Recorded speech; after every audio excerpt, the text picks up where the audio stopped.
We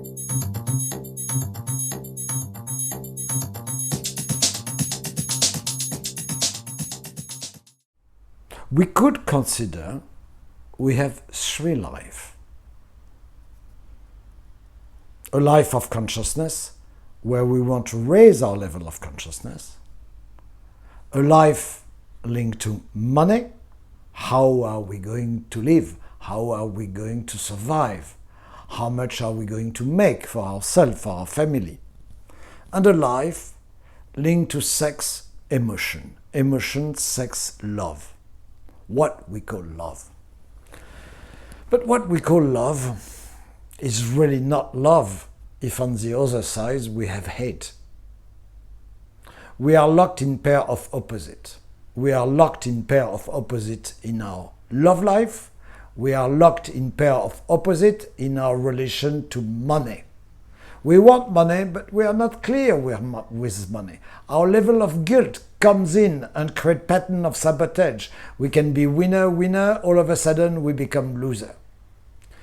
And we have a life of consciousness.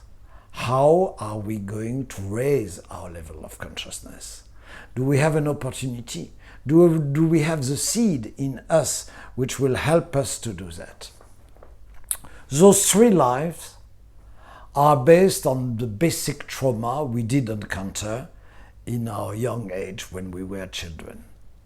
Shock of birth, the shock of having a young brother or a young sister when you are the oldest child, the pressure of the parents, pressure of education, the hypocrisy of the society we are born in and we have to deal with.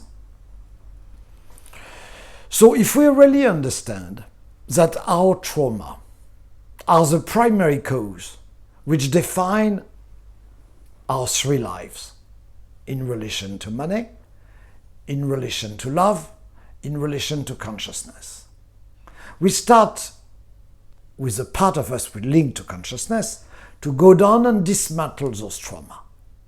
Then in the illusion of ourself, we'll have a better love life. We'll have a better relation with money. Why? Because if we have a level of consciousness away from guilt, from low self-worth, from what dysfunction, from the flavor of this repressed trauma, mechanically, we'll make different choice. In bracket, there will be more winning than losing.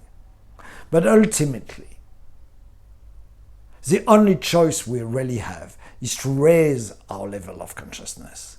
To raise our level of consciousness to the point we realize it was never anything like us to make any choice anyhow. Then we are free from time, we are free from space, we are our true nature.